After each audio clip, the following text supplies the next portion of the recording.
Четвертый год в республике образуется межведомственный и общественный проект, представляющий широкое внедрение музыкального образования в школы и детские сады нашей республики. Музыка для всех. На базе Института развития образования и повышения квалификации с 20 по 25 марта на практикоориентированные проблемные курсы по проекту «Учитель плюс ученик» прошли педагоги дополнительного образования, учителя музыки, преподаватели ДШИ, музыкальные руководители и руководители детских телестудий и их ученики. В нашей республике проект «Музыка для всех» стартовал с 1 октября 2013 года в Международный день музыки.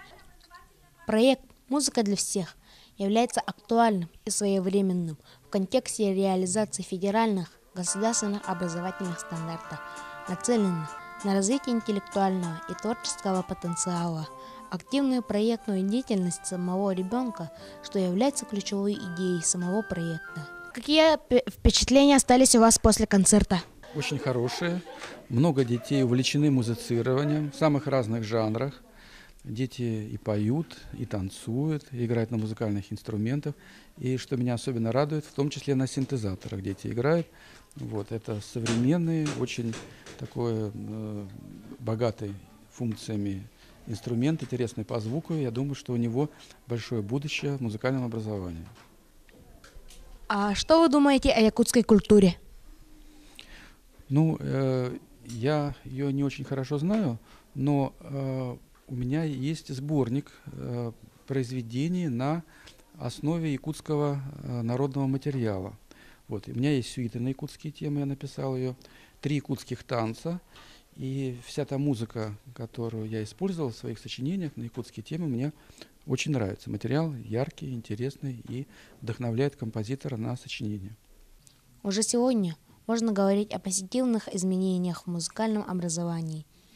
Мы посетили Идяйскую среднюю общеобразовательную школу имени Захара Прокопьевича Саввина и детский сад Чуаранчик Идяйского Рослега Намского улуса. Дети дошкольного возраста начинают учиться на шумовых инструментах, такими как ложка, бубен, треугольник и так далее, а дети постарше на синтезаторе. У вас какие классы занимаются? Занимаются начальные классы, 1, 2, 3, 4 класс, а также 5 и 6 класс. А старшеклассники индивидуально по своему усмотрению занимаются. В основном дети играют на шумовых инструментах. Это металлофон, ксилофон, шумовые инструменты.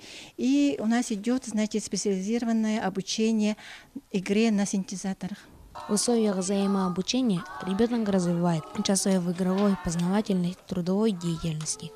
Поэтому практикоориентированные проблемные курсы, конкурсы, фестивали, семинары, международные стажировки дают детям почувствовать радость общения, учения, пробудить в их сердцах чувство собственного достоинства, решить социальную проблему, развитие способностей каждого ученика. Как гласит китайская пословица, скажи, и я забуду, покажи, и я запомню, дай возможность действовать, и я научусь.